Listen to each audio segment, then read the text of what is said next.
Hey everybody, welcome to Storm Reads, and it's time for a weekend review.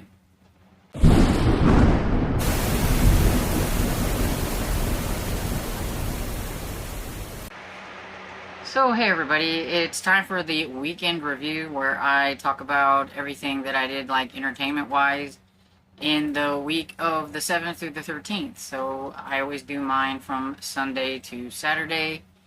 And so what did I read last week? So I managed to get 4 things read. I think that's what I got. Sometimes I'm really bad about writing down what I read and then I forget that I read it that week. But I have Payment in Kind by J.A. Jans, which is the 9th book in the J.P. Beaumont series, and it was very good. It's probably one of my favorite ones of the series so far. I don't know how J.A. Jans can top herself, but like every time I think I have a favorite, like the next one is even better, and I am really looking forward to the next one. Then we have The Unholy by Heather Graham, which is the 6th book in the Cruel Hunter series, and this is a buddy read with my friend Barb, and I've read all the way up to book 17, but I got her wanting to read them, and so I told her I would go back and read these with her, and so we have made it up to number 6, slowly working our way through them. We have so many different like series and things like that that we are working on that, you know, they kind of get worked on here and there. And it had been a while since we had read one of the Crew of Hunter books, and I was really excited to get this one, and I really like this one. I think maybe because of the old movie kind of set and things like that. It was just perfect for this time of year. The next one I have is Murder in the Scottish Island, or on the Scottish Island, I think. I always get that wrong for some reason, by Lydia Travers, and this was a book that I was reading with my eyeballs, and I had to have it done by like the 9th, and so we were scurrying there towards the end to get it finished. I wasn't a huge fan. Overall, it was like okay, but in the grand scheme of things, I just really didn't like the main character, Poppy, and I didn't like her attitude and how she handled things and thought she was better than everybody else, especially better than like the inspector and all that stuff. And I don't know if it's just the way the author was writing the story and trying to portray the women versus the men or whatever, but I didn't like it, and I probably won't be continuing on with that series, which is fine because I have so many series that I need to read that knocking one off is not going to hurt nothing. Then I had Death at an Irish Wedding by Ellie Brannigan. Finally, one stuck where I could use it for the Everbloom Academy whenever it comes to the book, the prompt for a book that nobody talks about. This is the 2nd book in the Irish Castle series. I don't really ever hear anybody talk about it. It has 3 books out in this series already, and I do think it would be a good one if you like cozy mysteries and you like things set in Ireland, because it it was good. I like the 2nd one, but just remember that the first one you may not like the cousin very much. She's very rude. She's just very hostile. There's very good reasons for her to be that way, but they seem to have come to terms with each other by the time we get to the 2nd book, and the cousin is not overbearing and rude and mean and everything. And so just remember, you read the first one, you don't like that character, that going forward it'll be better, because I did really like this one way better than I liked the first one. This one has a wedding gown designer that finds out she's inherited a castle and the grounds and stuff, and she's trying to make things work there because there are people depending on her. And so yeah, if you like cozy mysteries, you like things set in Ireland, you will like this one. Also, another thing, in case you didn't see the video where I talked about this, but I did find out that Ellie Brannigan is also the author of Tracy Hall, and she does a Scottish series that I've been wanting to read. So if you like Tracy Hall, you will probably like this series. I did D&F a book, another one. This is what I was talking about. I finally found a book that stuck with the Death at an Irish Wedding, but this was one of them that didn't stick, and that was Murder in Bloomsbury by D.M. Quincy. I think this is probably going to be a soft DNF. It's just wasn't working for me because it's been so long since I read the first one that I think I would need to go back and read the first one to get to this one. It's a historical mystery. I should have liked it. It's just I kept thinking about this one particular character and how I couldn't remember uh, things about him and why they couldn't be together and why just all this stuff. It was bugging me. You know how I am with reading order and everything. And I'm finding this out with a lot of series that, I am kicking a lot of series out. If it's been like 2 or 3 years since I've read the series, the first book in the series, if I can't recall anything, I can't remember anything, I'm either going to have to make a choice whether to read that first one over again or just kick it out of my series spreadsheet and go to the next book series, because I like to read in order and I like to be able to remember things, and I used to not be that way, but now I am. I need to be able to start from the very beginning and go through, and if there's just too much time in between, it's hard for me to catch up. So, what I'm currently reading, I am working on Murder in Rose Hill by Victoria Thompson. It's the 27th book in the Gaslight series. I'm reading this with Esther Jane, and it's a little bittersweet, and I think I'm kind of like not wanting to read it because I don't want it to end, so I need to like make myself focus and read it. It's not because I'm not enjoying it, I just don't find myself gravitating to wanting to listen to the audiobook right now. I think in general my whole like reading mojo is down right now. I'm just not feeling it, period. But I am trying to get back into the momentum and everything. So I am also working on The Boy Who Could Fly by Carly Ann West. Because this one came in so early, I'm going to have to get it read early. I may be able to renew it. I don't know. I still haven't checked to see if interlibrary loans, if I can renew them or not. But I have it. I might as well read it. It's a second in a series, so it goes with seconds in September. And so I will continue to work on this throughout the month because I do have to eyeball read it and everything. And hopefully I get it done by the end of September. If not, maybe it'll be like the first book that gets finished in October because I only have a little bit left. But yeah, we'll see how it goes. I haven't really gotten very far because, like I said, reading mojo just hasn't really been here. And so I need to get into that one a little bit more.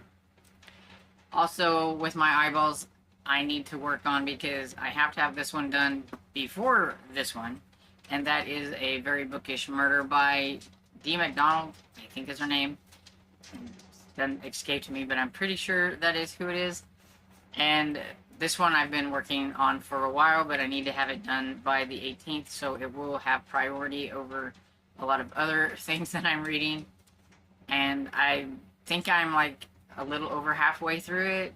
I need to focus and get that one done as well. And so I'll get it done. Then next I have a few people that I've recently watched. I had a hard time, honestly, finding anything new to show you. I'm not going to show you all the political stuff that I have been watching and everything. But it has sent me down like a huge rabbit hole and everything, where when I was trying to look through my history, yeah, I had a hard time like scraping out some things that I have watched besides that, but I do have a few. So we have Hold Fast Alaska. I watched her make sourdough because she said she makes starter like they did 100 years ago and makes the bread like they did 100 years ago or whatever. And so it was a really interesting way that she does things. I think that would be definitely for somebody who's made sourdough and is used to making sourdough and making starters, can probably eyeball things like that and know that they're okay and everything, but not me, because I'm just a newbie trying to learn. I haven't even made my first bread yet, but I'm trying to get brave and do that maybe next week. And so then I have Becoming a Farm Girl, and I watched one of her videos. I like her videos; they're pretty cool, and she has a lot of common sense things whenever it comes to her videos. She is kind of like an urban girl who wants to be a country girl and has like a back deck or whatever full of vegetables that she grows in like those containers that are vertical container things that has a lot of different spots in it and things like that. And she's really good at it. And this video that I watched is her making food for a whole week and everything, but she made it real quickly because like what she does when she makes her recipes or the foods that she's going to be serving for the whole week, she bases it on maybe 1 to 2 meats or whatever, and then everything else is kind of incorporated in it.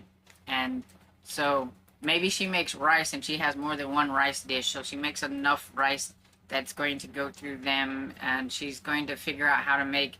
She made a dessert that she could actually make different desserts out of throughout the week and everything. It was very interesting how she does things.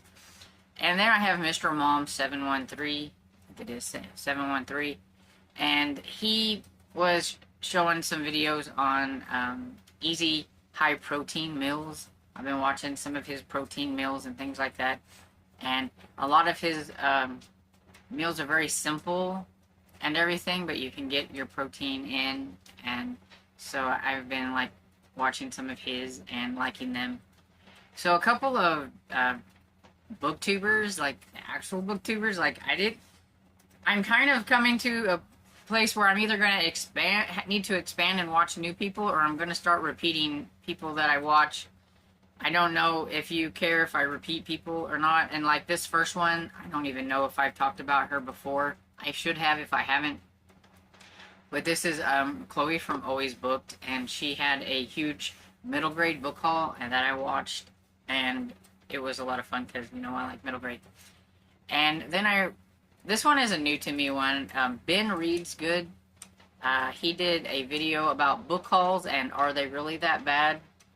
And I really enjoyed his video. I see all the videos on how hauling books is so bad and all that kind of stuff. So it was kind of nice to see one that is like, are they really that bad kind of thing. So I liked his video. And then what did I watch? So buckle up because there's a lot. So I have been watching X-Files. I've watched a few episodes this week, but I kind of fell off and I haven't watched anymore, but I need to. I'm still only on series 1. And then I should have listened to my friend Barb when she said that this movie was really bad. But whenever it first came out, it was on Amazon for $3.99, and I'm like, I'm not paying for it if it's a bad movie, but I have to watch all the Gator movies, right? I mean, that's just me. I have to watch them. Good, bad. I've seen them all, I think. And this one was Gator Lake, and the only reason I watched it is because now it's free on Tubi. And there's probably a reason why it's already free on Tubi, because it's not very good. It's definitely a low-budget film, and it was dumb. The best part was where the main character takes the bad guy and uses him as bait to catch the gator. That really was the only good part and everything, because it makes the gator come in to where he can get him or whatever, and yeah, so then I kind of went on a binge spree Friday and Saturday or whatever, and I watched Lake Placid, Lake Placid 2, Lake Placid 3, Lake Placid the final chapter, and Lake Placid versus Anaconda. I was trying to distract myself from the world, and that is what I watched to do so. And so that is pretty much everything that I have to talk about entertainment-wise that I've done this week and everything. So let me know if you read any good books, if you watched anything fun, if you watched a new booktuber, or just a YouTuber in general that you want to shout out. Do so down in the comments. And I hope you enjoyed this video, and if you did, please give it a thumbs up and subscribe, and I will see you all in the next video. Bye!